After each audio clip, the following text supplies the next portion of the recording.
Não, aí os senhores decidem. Quem vai falar primeiro? É que você fala aí, viu? Ele tem medo de mim. Por isso que ele não fala antes. Sabia que ele ia se acovardar de novo.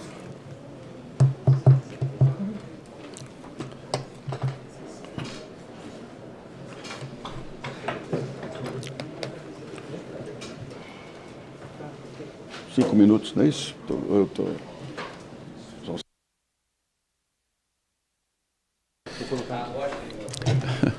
Pelo tempo da liderança, deputado Pimenta. Senhor presidente. Pois não, excelência.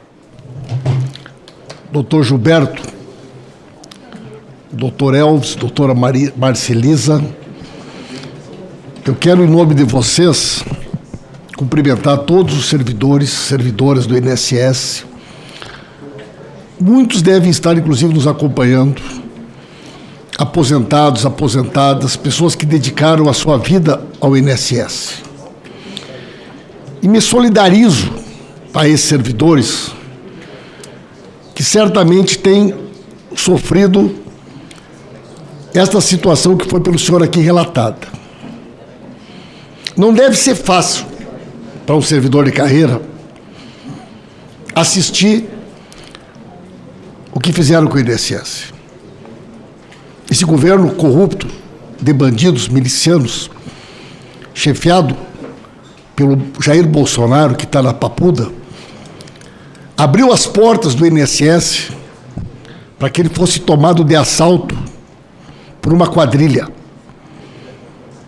Alteraram as regras de fiscalização, mudaram decretos, permitiram que entidades fantasmas passassem a fazer desconto associativo, permitiram que os dados sigilosos de segurados e seguradas fossem utilizados de forma ilegal por entidades presididas por jovens que nunca trabalharam e que da noite para o dia enriqueceram centenas de milhões de reais, comprando Lamborghinis, iates, Ferraris, Rolex, helicópteros, e parte do dinheiro roubado colocando na conta da campanha do próprio ministro da Previdência do governo Bolsonaro.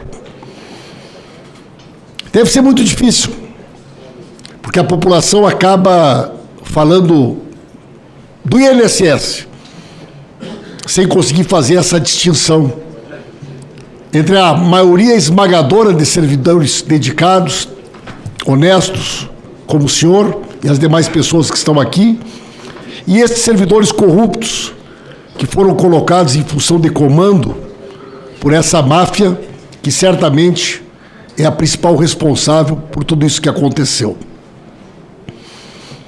A senhora Marcelisa foi, sim, exonerada. Ela não saiu do INSS a pedido. No dia 10 de fevereiro de 2020, a senhora Márcia rescindiu o ACT da BSP, núcleo da Cecília Mota, dia 10 de 2. No dia 12, 2 dias depois, a senhora Márcia foi exonerada da função que exercia por Bruno Bianco, leal sucessor e número 2 do senador, que é o líder da oposição aqui nesta comissão. Logo em seguida, é tirado da DIRBEM a competência e levado para a DIRAT. E só voltou para a DIRBEM quando foi lá nomeado José Carlos Oliveira, figura-chave nesse esquema criminoso que posteriormente assumiu a presidência do INSS e chegou até a função de ministro da Previdência. Acredito que hoje em dia os servidores do INSS vibram com tudo que eles estão assistindo. Essa quadrilha foi afastada, as investigações estão sendo feitas, quase 3 bilhões de reais já foram apreendidos da quadrilha, mais de 4 milhões de aposentados e aposentadas, pensionistas receberam de volta o dinheiro roubado, e os servidores do INSS sabem que hoje existe um governo que não compactua com a corrupção e que vai levar até as últimas consequências essa investigação, para que, além de identificar os servidores corruptos, além de identificarmos os operadores, nós possamos chegar também nos mandantes. Ninguém acredita que fosse possível roubar bilhões de reais sem que eles tivessem as costas quentes dentro do governo Bolsonaro. E nós vamos chegar, senhor presidente. A CPI vai chegar. Nós vamos saber, de fato, quem era, dentro do governo, o grande operador que permitiu que esse roubo pudesse ter acontecido e que milhões de pessoas tivessem sido lesados e lesadas.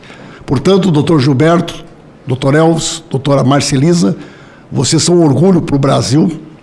Em nome de vocês, eu quero cumprimentar e saudar a todos os servidores e servidoras do INSS. Com a palavra, o senador Rogério Marinho. Olha, senador, para que a gente termine com essa discussão, como presidente, a cada sessão nós vamos fazer um revezamento. Não, mas tá bom. Não, nós vamos fazer um revezamento, porque aí acabamos com essa discussão de quem começa e quem termina. Com a palavra, senador. Bom, senhor presidente, eu fico até um pouco constrangido de estar repetindo, mas a repetição, infelizmente, é uma prática deles, né? Eles não têm nenhum pudor de manter uma discussão, uma narrativa que não tem nenhuma consistência e não tem nenhuma conexão com a realidade. Eu vou começar afirmando aqui que acreditar que o governo Bolsonaro montou uma quadrilha dentro do INSS para beneficiar sindicatos ligados à esquerda que invadem propriedades, depredam patrimônio público, tá? E se locupletam através dos seus mandatários historicamente, é acreditar em mula sem cabeça, Papai Noel e história da carochinha. Dito isso, senhor presidente, nós estamos diante de uma situação em que ficou muito claro que o senhor Gilberto, a quem novamente eu quero saudar, o senhor Elvis, a senhora Marcelisa, funcionários de carreira do INSS, que estão tentando reerguer a instituição depois da hecatombe, da catástrofe, do desastre, do assalto sanguinário que o PT submeteu à instituição depois de 6 anos longe da instituição. Quer dizer, eles estavam com uma verdadeira compulsão. Passaram 6 anos longe da instituição, de se locupletarem com a máquina pública, de aparelharem o Estado para poderem continuar esse histórico de corrupção e de dilapidação do patrimônio público. Eles voltam com uma sede enorme, fruto dessa abstinência de 6 anos.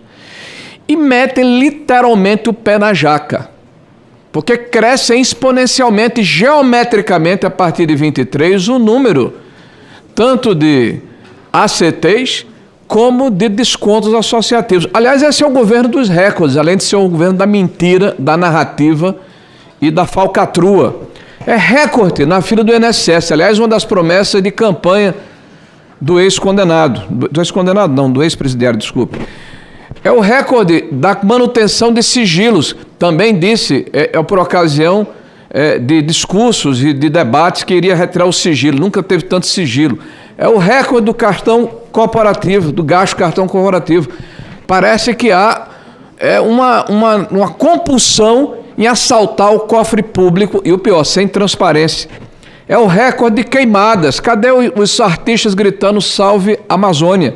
É o recorde de falência. Nunca teve tanta falência no nosso país. É o recorde de recuperação judicial. As empresas absolutamente incapazes de conseguir existir num ambiente em que há falta de previsibilidade, falta de segurança jurídica, e o empresário, o empreendedor, além de enfrentar juros altos, é encarado como adversário deste governo que aí está. É o recorde da taxa de juros. Um governo que, pela sua política irresponsável do ponto de vista fiscal, que assalta a máquina pública na tentativa de perpetuar um partido no poder, gera para as futuras gerações um legado muito ruim de carregar, ou seja, está sobrecarregando de dívida o conjunto dos brasileiros, hipoteca o nosso futuro em função de um presente incerto. É o recorde de endividamento, é o recorde de rombo em estatais. Basta falar apenas de uma, os Correios. Se o governo do PT administrasse o Saara, literalmente faltaria areia. Porque é impossível um monopólio, como é o caso dessa estatal, que a única empresa que consegue conceder esse serviço está quebrada, falida, carcomida, destruída, com apenas 2 anos e meio de administração do Partido das Trevas.